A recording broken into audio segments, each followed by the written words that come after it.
In part 1, we mentioned that quality is about two pillars, consistency and improvement.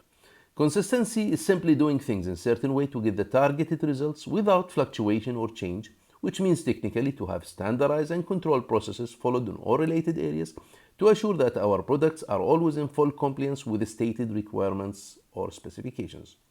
Improvement is actually a change from a current aspect in business status management system, in a process, in a product design, to a favorable one, considering all interested parties and stakeholders' needs and expectations, and considering, of course, business status, which is nothing but sustainability and profitability. But is this a contradiction? Consistency, no change. Improvement is a change. And so when we need this pillar or the other one, can we have both pillars, consistency and improvement, at the same time? How are these pillars are linked with business environment and business sustainability? In order to answer above questions, let's understand first what's business environment and business strategy, which fit in such environment to result in a profitable and sustainable business. There is an interesting article published by Harvard Business Review in 2012 under the title Your Strategy Needs a Strategy, based on a research covering different business sectors, and they ended with the following very interesting graph. Well, this part of the series will be a little longer than 3 minutes to explain this graph, which is basically showing two variables, one at this axis, which is predictability, going in opposite direction actually. So here is the business environments with high predictability, while this variable here is malleability, which is simply the ability of the company to change the business environment. So companies in this half of the graph can set a strategy with such changing power, while here they are more constrained either by very stable constant rules and standards in this quarter, or here with more dynamic but less predictable conditions. So let's look at these 4 quarters. Classical, and this environment is predictable but hard to change and has best chance for success with classical strategy setting, so set the goals and go for it. And the most famous example here are pharmaceutical and beverage industries. And of course, automobiles, who are the leaders when we talk about standardization and consistency.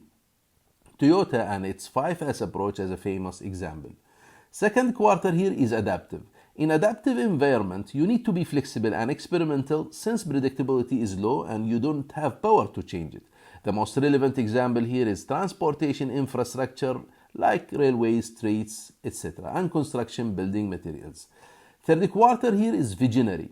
And visionary environment, the company does not only know the future, the demands and the needs, but has the power to shape it by predicting the path to realize it.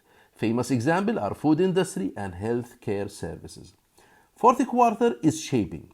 In shaping environments like internet softwares, and even it is hard to predict the demands or competitor position, but companies with innovational level of improvement can change it. Energy services, wireless telecommunication, 5G are not the only important example, but also metal and new alloys developments, not to forget non-metallic piping as a new engineering developed material that can cause future market disruption in the tubular product for oil and gas industry. Where is the oil and gas industry? It is here, almost in the center of this graph, at the border of classical environment. Remember that this study is 10 years ago, but with the level of uncertainty and dynamics we have today, we are moving toward more adaptive, while we need really a lot of innovative improvement to cause disruption and move to shaping. In part 3, we will continue talking about the two quality modes, consistency and improvement, answering our remaining question of course, and to explain the quality concept evolution among the years and relation with business and industry.